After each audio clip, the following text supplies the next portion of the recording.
What's up, people? I am back. I'm gonna start trying to be a bit more consistent. It's just things have been crazy lately, so it's harder for me to do videos like every day. But I'm gunning to try to at least do 2 to 3 a week, so I can at least still be somewhat consistent. But today, I am reviewing a movie I watched last night, called Fight or Flight. This was a movie I saw a trailer for a couple months ago, and it really hooked me because I saw it was directed by the guy who did who helped work on the John Wick movies and the Good Cast. I really love Josh Hartnett as an actor, so it's been kind of nice to see him get, because he's been in a couple of movies. He was really good in Operation Fortune, which came out 2 years ago now. He was in Oppenheimer in 2023. As bad as the movie was, he's one of the better parts. Trap. He's been getting in a lot more movies, so to see him in this. And coming out of the trailer, one thing that I got from it was how similar to Bullet Train this was. And I would very much say that's what this is, but it's definitely more in the over the top. So basically,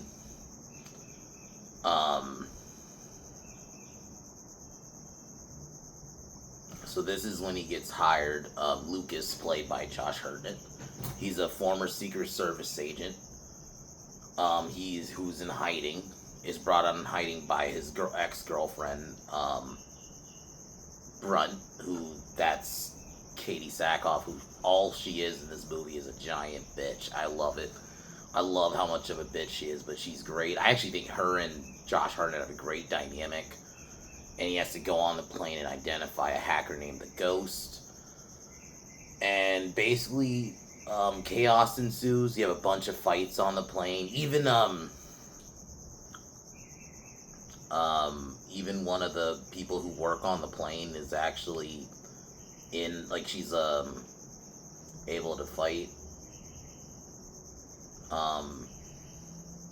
And this is Aisha. I think that's the stewardess lady, who's also actually a trained fighter. Works with her students, Master Liane, who they're these ninja chicks basically, who and the film is not, the story is good, but it's not about the story. I think it's just about how crazy the stunts are. I love how fun the movie had. When I was watching this, the one thing I was really thinking was, I hate to say it, I was thinking about Love Hurts, because I was like, that is what I wanted this is what I wanted Love Hurts to be. Not the same movie, but the same kind of tone. This movie had no problem going over the top, and it played into it. The kills, there's a sequence he takes a drug and he gets really high, and while he's killing people, he sees shit, he's tripping. How creative the fight scenes are. It played into the goofiness. And I think that's what really makes this movie work, is how goofy everybody is, even the characters. And I think that's what makes this movie work, is it didn't take itself seriously. There's some moments it does, but largely it is very over the top. And I really that's what I wanted from Love Hurts. And the other thing is, I noticed about this movie, it's very much like Bullet Train. They make use of the plane, but obviously it's a bit more on the over the top. So I'm not saying Bullet Train has its over the top moments, but it's definitely, they do play it seriously, especially at some moments. I did notice too how another movie I reviewed last year, Killer's Game, this movie kind of reminded me that a little bit of the different type of assassins who are on the plane. And the creative fight scenes are some of the best stuff. There's a sequence where Lucas uses a chainsaw on a bunch of guys, and they do not hold back on the gore, by the way. This movie is very violent. Even with the first fight, where he fights a guy in a bathroom, and yeah, largely in that fight he gets his ass kicked. That's the other thing. Lucas is very much a flawed character. He's a drunk. He's a disgraced agent. He just kind of wants to get drunk, and that's kind of all he does during this movie, is when he gets his groove back. But yeah, he's not the best fighter. He gets his ass kicked a little bit. Especially in that first fight. He gets he gets fucked up that first fight. Like, he kind of won. He had to win out of luck because he happened to see there was something sticking out from the ceiling, which he was able to throw the guy up and impale his head with it. So it was like a luck thing. He lucked out.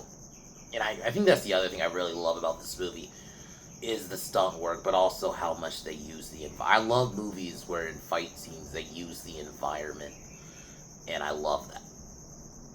But even with, like, you know, there's moments where women fight men, like Master Leanne's people. They at least were using weapons. Same with Aisha. She was using weapons. She was trying to take advantage. Like, I don't have a problem with women fighting men in movies, but you gotta have a reason and make it believable why they're able to take down dudes. But also they were using weapons, which is realistic. That very much will help you. Because at that point, if you stab a dude in the right area, doesn't matter the size difference at that point. So I really love how not realistic, but they went with that aspect about it. But I also just love how much they use the environment. They were using the seats. There was moments where Lucas was like choking people with the fucking plane seat belts. Like, the chainsaw fight, he used like a pickaxe. Like, he made use of the weapons that were on board. I really love that. And I love the scene where he was on drugs and he like stabs a lady in the head and her head's like gushing blood. But in his mind, he's just seeing her her head explode with like fucking glitter. It's fucking funny. Like, this movie is legit a funny film. And I was talking to my friend Mar about this yesterday, or today too, a little bit. That I honestly think this is probably my favorite film this year so far. We'll see if that changes, because we got Final Destination next week, and I know next month we got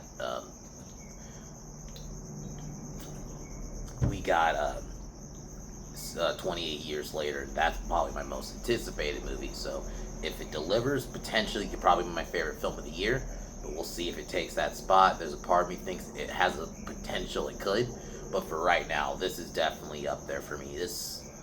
I had so much fun with this. The only real weak part of the movie for me was the abrupt ending, and they were clearly setting up a sequel.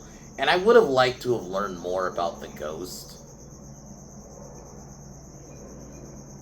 Like, it just kind of ends with Lucas waking up in the hospital, and Aisha telling him there's more going on, and it just kind of ends.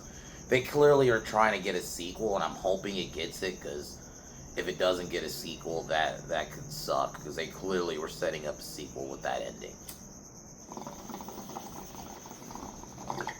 This is a case where I think the movie could have added maybe another 20 minutes. Like, maybe I wanted more about about Ghost, and maybe you could still do a sequel tease later with that. I just felt like the way they did it was too abrupt.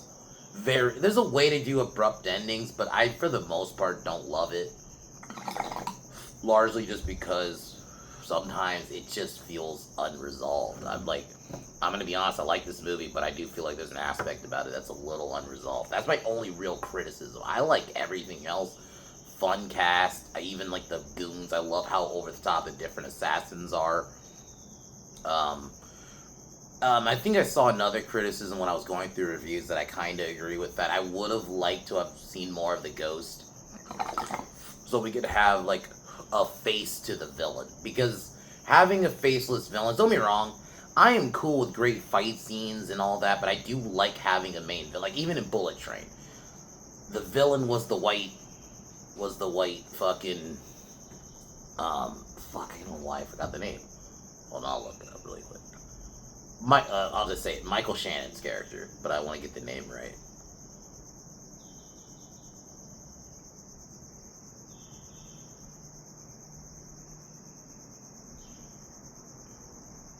White Death. The White Death. Like, he was a faceless villain for a while until you see him in the end, but you had a villain throughout.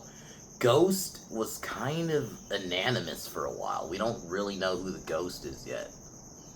They don't reveal it in this movie. I think they're saving it for the next one, because it's not even listed in the cast. So I would have liked to have a face to the villain. I think that was the only real credit. Even in the very end, just to have something. But outside of that, this movie was good. I enjoyed it. I felt like it also went really fast. Like the moment you meet fucking Lucas, he kind of gets going, gets on the plane, you get that first fight, and then obviously get the fights throughout the rest of the film. Like it gets going quick. Like I don't really feel like there's like a slow moment, and I don't think there needs to be all the time. Especially in an action film like this, sometimes you just go. There's nothing wrong with going breakneck speed sometimes. Not all the time. There's definitely some movies you want to have a little bit slow down a bit, but definitely I don't think this is one that needed it. I also thought it was paced well, fun little soundtrack. I definitely want to watch this again. I actually had fun seeing this in theaters. I didn't plan on seeing this in theaters. I was gonna stream it, but I just said fuck it. We'll go see it in the did a matinee showing of it, and yeah, some of the action sequences. I'm kind of happy I did. Just some of those action sequences were definitely fun seeing on the big screen, especially the chainsaw sequence. That was awesome seeing that on the big screen. So far, that is my favorite. This is my favorite film of the year. Obviously, it could change. There's a bunch of other movies that are coming out this year, so we'll see if that changes. But I really love this one. So I recommend it. Even if you don't go to the theater, it's on the C's right now, and it's like a really good copy, by the way. Because apparently it's been out for a while. Oh, no wonder there was a good copy. Apparently this film came out in end of February of 2025. That is probably why there's been a good copy of it for a while. And I didn't know about it, but yeah. It's been out since February. So it's been out for almost 3 months now. So it's been out for a while. So, but it released in America late. I don't know why it took so long to get to America in February. It should have been out at least by April. Really. But whatever. I still really love this movie. I think it was worth going to see in the theater anyway, so if you can, even just do a matinee showing, it's worth it. The stuntmen really did their work in this movie. And I don't want to keep comparing it to Love Hurts, but this is the kind of tone I wanted Love Hurts to be. Like around the similar tone where you get a lot of fun action sequences. It plays into the goofy. Like it could have maybe been a bit more on the serious side compared to this movie, but I definitely think it should have leaned more into the over the top, and I think the movie would have been much better. Because I'm not gonna lie, when I was watching this, that's what I was thinking about watching this. I'm like, this is what Love Hurts should have been. But yeah, I definitely really like Fight or Flight. One of the funnest, even if it's not my favorite movie of the year, like number one, it doesn't stay that way. It's definitely going to be like top 5 at least. It's really fun, and I definitely think watching it again, I'm going to like it more. So I definitely plan on watching it again, like, maybe within the next couple weeks here, since I just saw it, and I still very much remember it, so I do want to see it again, though. Give it a second view. So the plan is, tomorrow, I do want to, I think I'll just do this one first. I'm gonna watch 2 movies tomorrow. I'm gonna watch Hell of a Summer, since that's finally on the C's, and I'm also gonna watch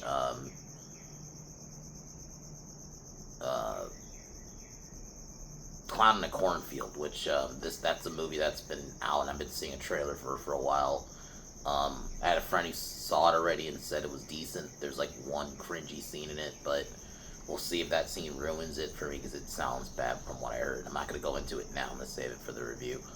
But, yeah, I do want to check that movie out, because y'all know I'm a slasher guy, so if you can just give me a fun slasher, that's all I really need, so. Anyway, I think it's time to get into this movie.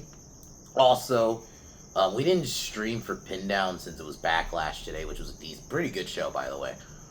We did do a recording for our Backlash prediction, so if you haven't watched the show already, even if you have watched the show, we recorded our predictions for it the other day, and it just ended uploaded earlier this morning, so check that out if you haven't already. I mean, even if the show's over, still check it out.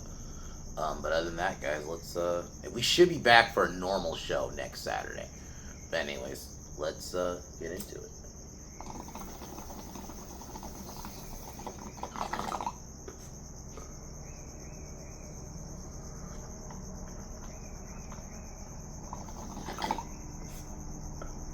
So the movie opens up. We are met with, we learn about the ghost, and a government agency that basically... God damn it. It's fucking 2 a.m. Why is there a fucking helicopter?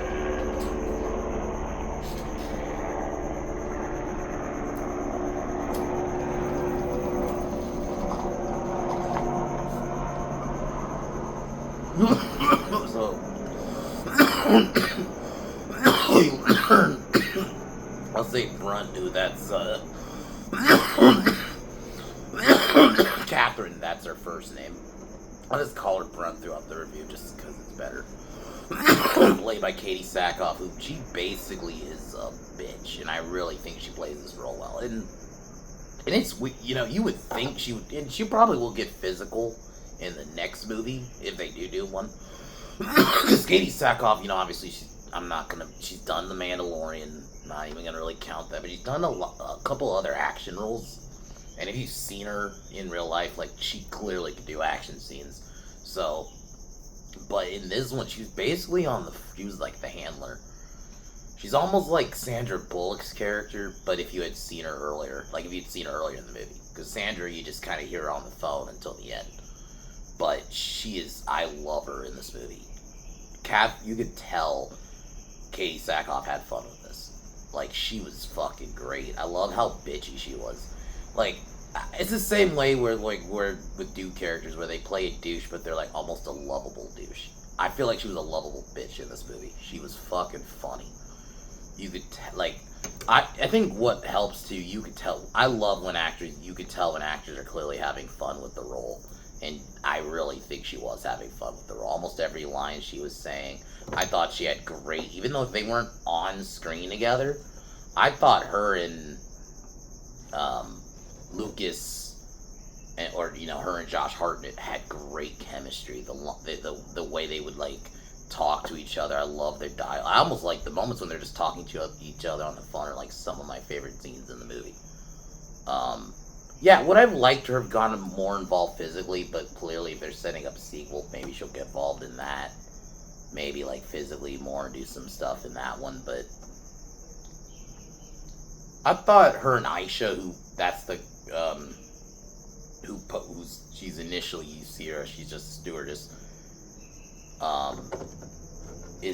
she's a good character too. I thought, like, in terms of like the physical chemistry, because they were actually on screen together for the majority of the film, I thought she was done well, especially because I didn't know she was going to be in the movie. I thought it was literally just going to be Josh Hartnett by himself throughout it, but I actually kind of happy he had a little bit of help on them in the movie. And I even liked the worker who works on the plane. I don't know if you call him a stewardess, there's a different term, but I thought he was funny too, like playing like the scared guy. And like I said, I like the different like fucking assassins you see on the plane. And so we find out later that Lucas went into hiding after he beat up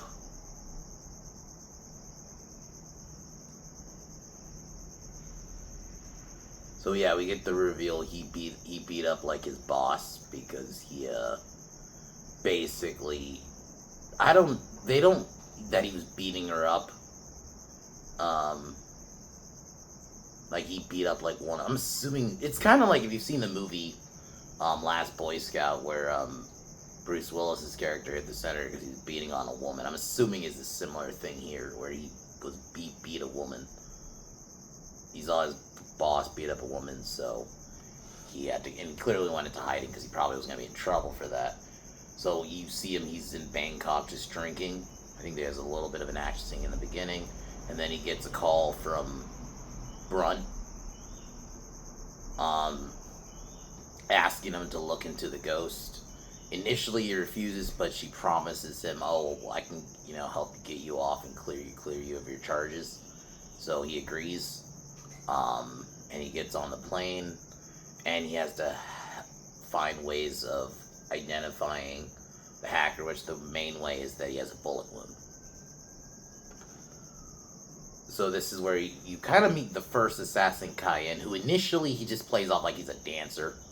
Like, I'm just a normal dancer, dude. I actually thought he was funny.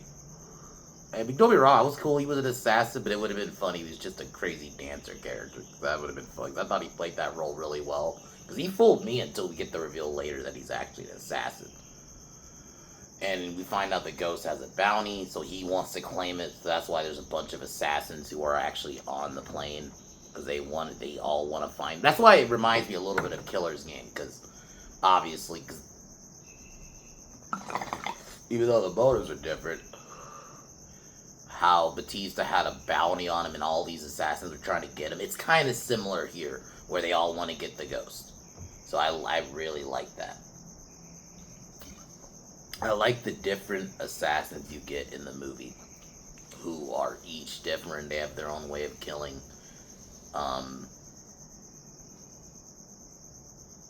So Lucas fights Cayenne in the bathroom. Pretty good fight, by the way. I like how creative, because they're in an airport bathroom, which is, even though it was like, I think it was first class, so it was a bit bigger than probably your normal airport bathroom, airplane bathroom. It's still kind of small, so it really was believable, like how. And yeah, Lucas was getting his ass kicked. And keep in mind, he had been out for a little bit, so I like that aspect. Even if they didn't do it on purpose, that it's believable he got his ass kicked because he's a little bit rusty. He's just getting back into it, and Cayenne's probably been doing this for a while.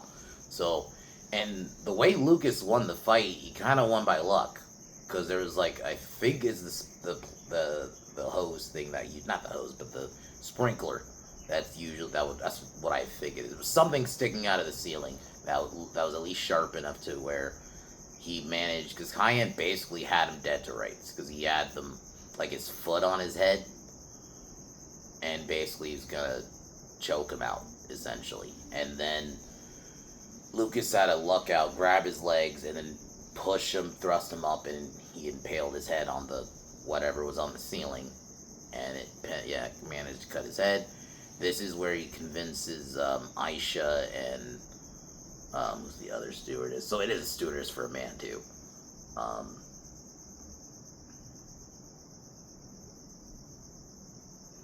Isla and Aisha and Royce. Royce is like this.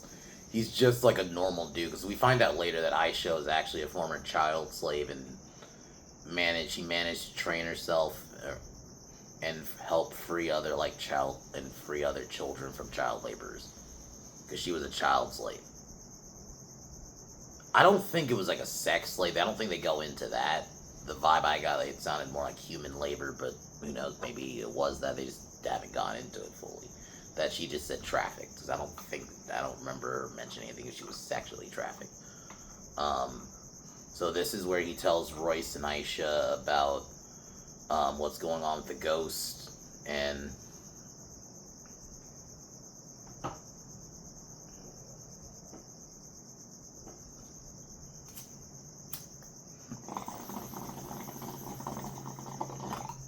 pretty much the remainder of the movie is Aisha and Lucas having to basically fight different assassins on the plane. And I love how they just use like the plane as a weapon. I think that's the one thing I kind of wish Bullet Train did a bit. Well, Bullet Train, there was scenes where they did use the train, but I would have liked a bit more of that.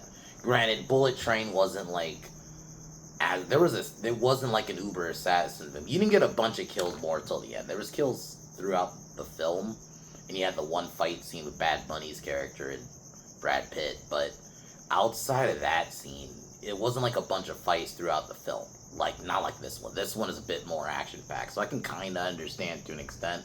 They weren't going for like, oh, we're gonna make a bunch of creative fight scenes. That's not that kind of movie, so I'm fine with it. But part of me is like, I wouldn't mind if they did a bit more with the train, because this movie they use a lot. Like, they use the plane seats. They even use one of the top thing on the plane to put stuff in. A little bit later in the film, when we get close to the third act, like the big fight in the end. Basically, one of the assassins puts one of them in that fucking container. Just fucking funny.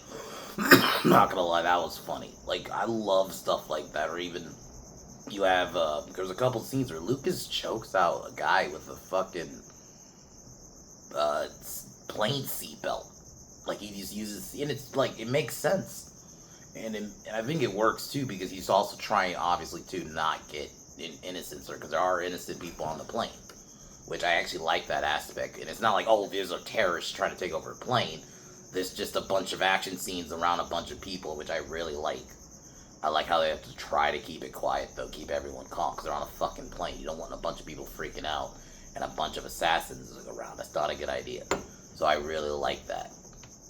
There's also an assassin lady. I'll just call her assassin lady, because I did think she was going to have a bit of significance, and then she killed pretty quick, actually. She's, and there were 2 plane marshals who ended up getting killed. One of them by one of the assassins. That one assassin lady has like weird eyes. And then this is where we find out Aisha is aided by Master Lian, who's an ally of Aisha, who they've been working each other for years, and basically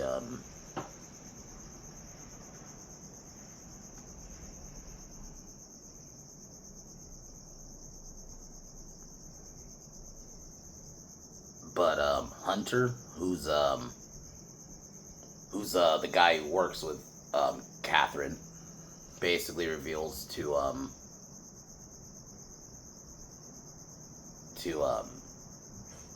Lucas that he actually had more information that even she doesn't know about. That the Ghost hacked a supercomputer, and making their act, because he doesn't like what she's doing, so which would make, I think it's tied with her app or whatever. So Brun agrees to secure it. Then this is basically where we get like the big final fight. I think that's what I like about this movie. There is a story, but sometimes with a movie like this, you don't need to focus on the uber plot. It's not an uber plot movie. They're on a plane. You know, there's only so much time, so I think it was a smarter idea. Like, you still get story stuff throughout the movie, but that's not like the focus. The focus is on the creative fight scenes, which I think was a much smarter play to go that direction, because I think it really helped with the pacing of the film, because this film's only like an hour and a half, hour 37 minutes, something like that, because it said 97 minutes here. Pretty well quick movie. This is where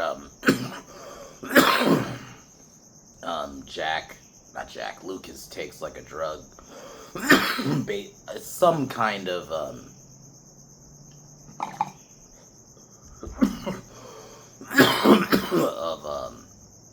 something like LSD, where he, starts like a hallucinogenic, and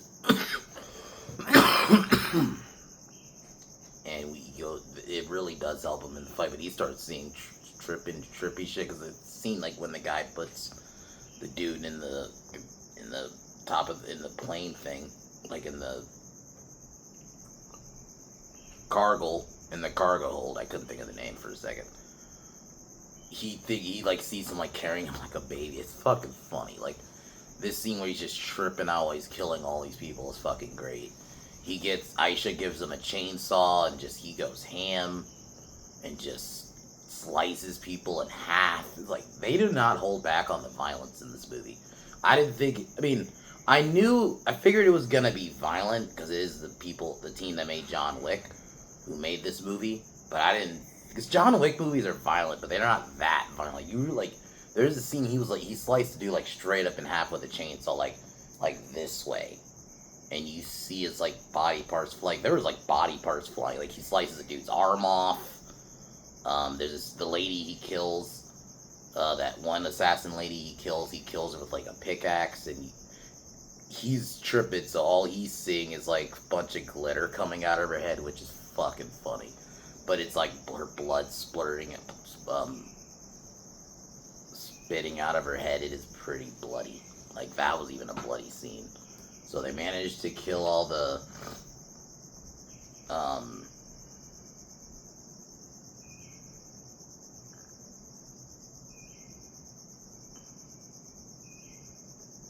and ultimately Leanne and her students are killed. And they actually, the movie does a good job, even though they're like more side characters. They do a good job of making you kind of sad when they die. Oh, but they died in honorably. They went out swinging. Not like they died like bitches and just got punked out. No, they went out swinging. Because they took a lot of bodies with them. And it was believable they were using, like, fucking weapons. And I really thought this was a well done film. And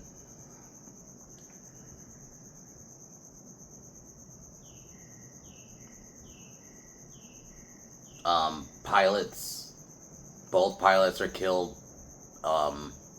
But they managed to get on the plane and get it working. And Lucas is, like, severely injured at this point.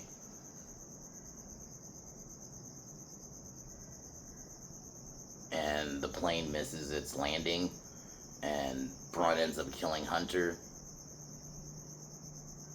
And this is, I think, where she's basically revealed to be a villain, or I think they're setting her up to be a villain. And maybe they dial it back, something else happens, maybe there's reason she's doing what she's doing.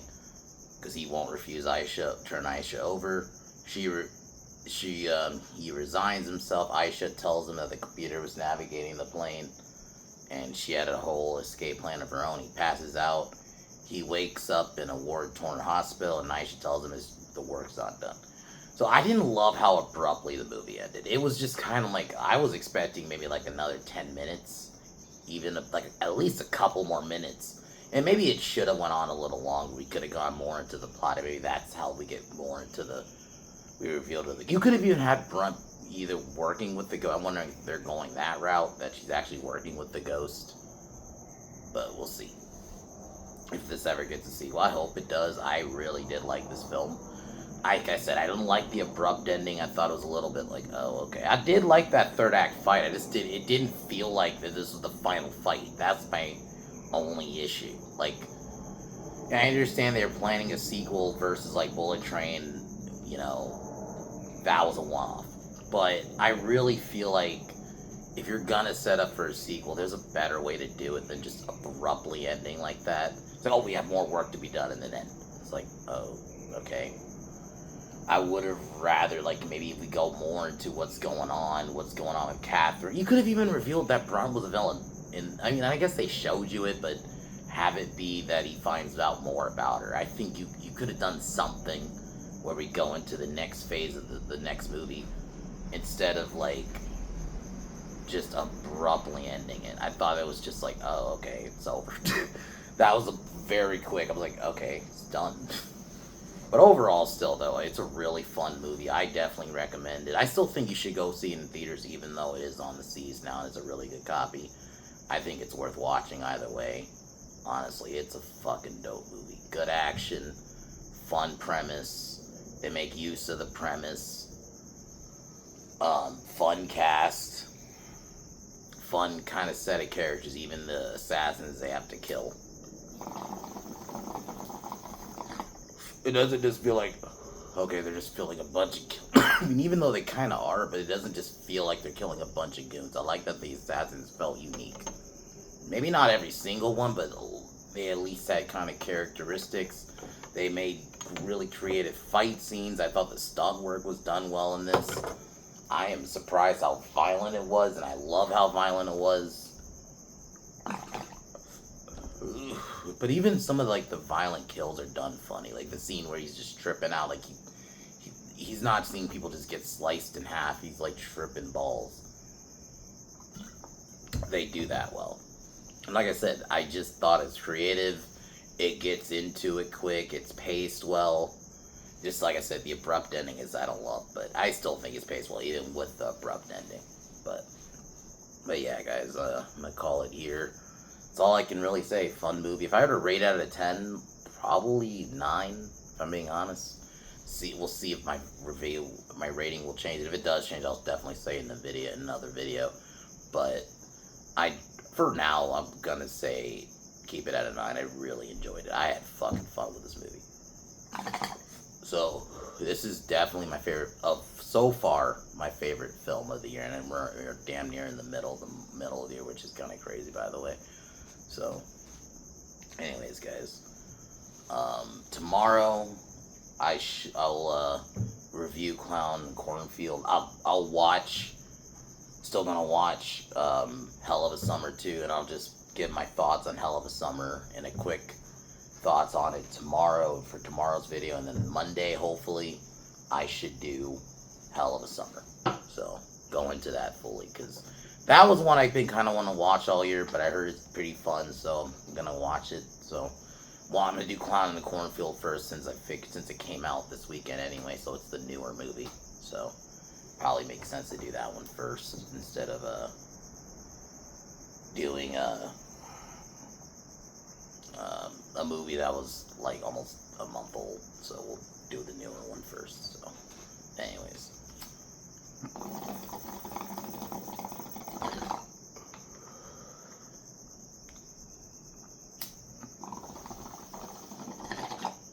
Subscribe to Midnight Podcast. Talk to y'all later.